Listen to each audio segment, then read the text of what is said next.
নমস্কার। শুভ চতুর্দশীর অনেক অনেক শুভেচ্ছা এবং শুভকামনা রইল সকলের জন্য। কেমন আছো সবাই? আশা করছি সকলে ভালো আছো, সুস্থ আছো। সীমা বেঙ্গল লাইফস্টাইল ব্লগের নতুন আরেকটি ভিডিওতে তোমাদের সবাইকে স্বাগত জানাই। আর তোমরা যে যেখান থেকে ব্লগটি দেখছো সবাইকে সাথে নিয়ে ব্লগটি শুরু করছি। আশা রাখছি আজকের ব্লগটি ভালো লাগবে। সকাল সকাল সমস্ত কাজকর্ম সেরে চলে এলাম ঠাকুর ঘরে। বাবা ভোলানাথের মাথায় জল ঢালার মনোবাঞ্ছনা যাতে করেছি, যাব সকাল সকাল করি, তাই সকাল সমস্ত কাজকর্ম শেষ করে নিয়েছি। আর রান্নাঘরের কাজটা আগে করে নিলে খুব ভালো হয়, পরে আবার রান্নাঘরে যেতে অসুবিধা হয়। তার জন্য আগে আগে সমস্ত রান্নাবান্না সেরে তারপর স্নান টান করে ঠাকুর ঘরে চলে এলাম। ঠাকুর পুজো সেরে এখন যা যা নিয়ে যাব মন্দিরে, যেহেতু মন্দিরে গিয়ে পুজোটা দেব, তার জন্য সব কিছু একটা বড় পাত্রে নিয়ে নিচ্ছি আর কি। তারপর সব কিছু গুছিয়ে তারপরে যাব মন্দিরে। তারপর ওইদিকে সব কিছু মানে যা যা নিয়ে যাব সব কিছু সমস্ত কিছু রেডি করে চলে এলাম, নিজে একটু রেডি হয়ে যেতে। আর কালকে তোমাদেরকে শাড়িটা দেখেছি, শাড়িটা পরেছি, কেমন হয়েছে শাড়িটা বলবে। আর শাড়িটারই পরে তারপর একটু আলতা পরে নেব, আলতা পরলে আমার রেডি হয়ে মানে পুরো রেডি হওয়া কমপ্লিট হয়ে যাবে। তারপর চলে যাব মন্দিরের উদ্দেশ্যে। আর দেখো সমস্ত কিছু নিয়ে চলে যাচ্ছি এখন মন্দিরের উদ্দেশ্যে। আর জানো বাড়ি থেকে অনেকটা দূর মন্দির, তার জন্য ভাবছি একটা টোটো পেলে ভালো হয়। আর ভাগ্যবশত বাড়ি থেকে বেরোতে বেরোতে একটা টোটো পেয়ে গেছি বাবা ভোলানাথের কৃপায়। মানে বেশি দূর হেঁটে যেতে হয়নি, মানে বাড়ির কাছে মানে টোটোটা পেয়ে গেছি আর কি। তা আমরা বের হয়ে যাব এখন মন্দিরে। আর বেলাটা অনেক হয়েছে, প্রায় 1:30টার মতন বেজে গিয়েছে। ভেবেছি আরও তাড়াতাড়ি করে যাবো আর কি, কিন্তু সব কিছু সারতে সারতে না অনেকটা দেরি হয়ে গেছে। তো যাই হোক, আর একটু প্ল্যান আজ ছিল যে রাত্রেবেলা যাবো আর কি, কিন্তু বর্মশা বলছে যে দিনে দিনে গিয়ে আসো, অনেকটা দূর যেহেতু, তার জন্য দিনে দিনে গিয়ে আসো। আর দেখো মন্দিরে এসে দেখো কি অবস্থা, এত লম্বা লাইন আর এত ভিড়, ভাবতে পারিনি এতটা ভিড় হবে যে। তবুও তোমাদেরকে আশেপাশটা একটু ঘুরিয়ে দেখাচ্ছি। আর এত লম্বা লাইন মানে দাঁড়িয়ে তারপর আমার পুজো দেওয়া কমপ্লিট হয়েছে। আর পুজো দেওয়ার সময় মন্দিরের ভিতরটা তোমাদেরকে দেখাতে পারিনি, কারণ প্রচণ্ড ভিড়, প্রচণ্ড ধাক্কাধাক্কি, অনেক লম্বা ভিড় লাইন রয়েছে। আর ওখানে যদি ক্যামেরা নিয়ে দাঁড়াই মানে অন্যরা আর কি বলবে, বকাবকি করবে, তার জন্য আর ভিতরে আর ক্যামেরাটা করা হয়নি আর কি। আর দেখো আমাদের মন্দিরের লুকটা দেখো, এটা হচ্ছে ভোলা বাবার মন্দির। আর এই মন্দিরের আমরা দীক্ষিতা। আর যবে থেকে এই মন্দিরের দীক্ষিতা হয়েছে তবে থেকে মানে ভোলা বাবার পূজা করার ইচ্ছা হলে এখানে আসি আর কি, প্রত্যেক বছর এখানে আসা হয়। আর আমাদের পূজা দেওয়া কমপ্লিট হয়ে গেছে, পুজো টুজো দিয়ে এখন চলে যাচ্ছি বাড়িতে। আর একটু দূরে নেমেছি, যাওয়ার সময় তো মানে সামনে পেয়েছি আর আসার সময় রাস্তাতে নামিয়ে দিয়েছে। আর এখন হেঁটে হেঁটে আসছি আমি আর বড় মেয়ে। আর আমরা 3জনে গিয়েছি, আমি, বড় মেয়ে, আমার ছোট মেয়ে, আমরা 3জনে গিয়েছিলাম। আর ওরা বাপ ছেলে 2জনেই বাড়িতে ছিল আর কি।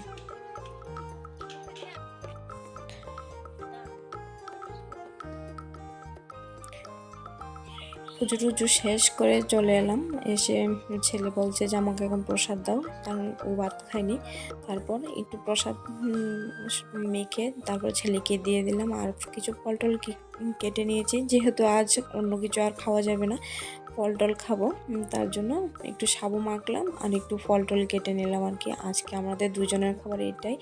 আর এখন হচ্ছে রাত্রিবেলা, যেহেতু মেয়ে আমাদের সঙ্গে গিয়েছে, ওর আমাদের সঙ্গে উপোস ছিল, কিছু খেতে পারেনি। তারপর আস্তে আস্তে প্রায় বেলা 3টের মতন বেজে গেছে প্রসাদ খেয়ে, আর বলছে ভাত টাত খাবে না। তারপর সন্ধ্যা হতে না হতে বলছে আমাকে খেতে দাও, তার জন্য চলে এলাম আবার রান্না করে। মেয়ের জন্য, মেয়ে আর ছেলে ভাত খাবে, তাদের জন্য ভাত আর ডাল সেদ্ধ করে মানে কুকারের মধ্যে সবজি দিয়ে ডাল সেদ্ধ করে নিয়েছি। আর বরের জন্য এখন রুটি ভেজে নিলাম। আর রুটি ভাজা হয়ে গেলে তারপর ডালটা সম্বাস দেবো। ডাল সম্বাস দিলে আমার রাত্রে রান্না কমপ্লিট হয়ে যাবে। দেখো নিচে আমরা খাবো না, কিন্তু ছেলেমেয়েরা তো খাবে, তাদের মানে যতই ক্লান্ত থাকি না কেন, কিন্তু ওদের চিন্তা করে তো একটা কিছু করতে হবে। যেহেতু উপোস ছিলাম সারাদিনই, শরীরে প্রচণ্ড ক্লান্তি ভাবটা তো আছে, আর প্রচণ্ড মাথা ব্যথাও করছে। তারপরে একটু রান্নাবান্না করে ভাবছি যে তাড়াতাড়ি সবাইকে খাইয়ে দিয়ে নিজে একটু কিছু খেয়ে তারপরে শুয়ে পড়বো।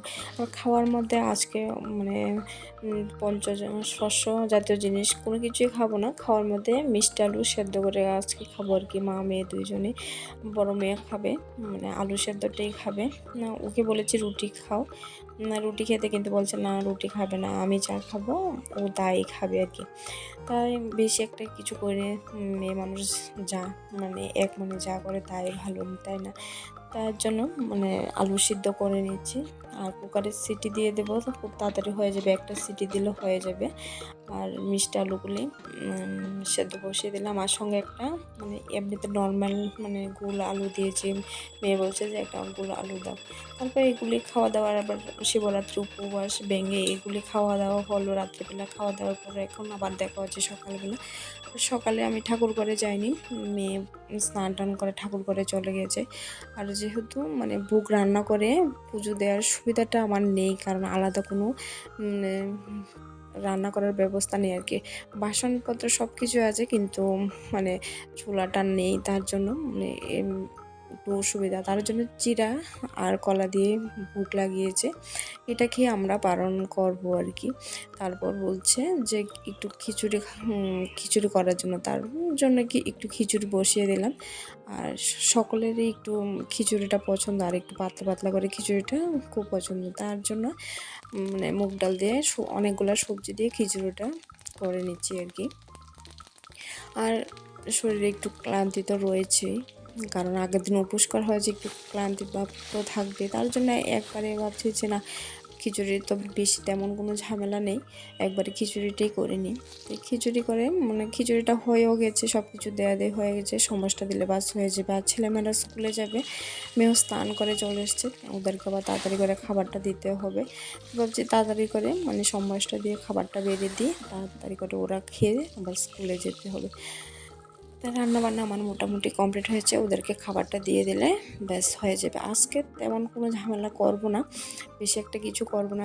আর খিচুড়িটা, আর আমরা যেহেতু আজকে পারনা করব, তার জন্য খিচুড়িটা করে পারনা মানে আমিও চিড়ে প্রসাদটা খেয়ে পারনা উপোস তো ভেঙে নিয়েছি। তারপর খিচুড়ি খেয়ে আজকেও যেহেতু নিরামিষে পুরোটা দিন খাওয়া হবে, তার জন্য একটু বেশি করে খিচুড়ি নিয়েছি। আর আমার মানে গ্যাসটা বন্ধ করার আগে একটু ঘি দিয়ে দিলাম, ঘি দিয়ে ঢাকনা দিলে আমার খিচুড়ি রান্না বাস কমপ্লিট হয়ে যাবে। বন্ধুরা, পুরো ভিডিওটা কেমন হয়েছে অবশ্যই জানিও কিন্তু। আর যদি ভিডিওটা ভালো লেগে থাকে অবশ্যই একটা লাইক কমেন্ট করবে, আর চ্যানেলটি সাবস্ক্রাইব করে আমার পাশে থাকবে। আর ভিডিওটি বেশি দেরি বড় করছি না, আজকে এ পর্যন্তই।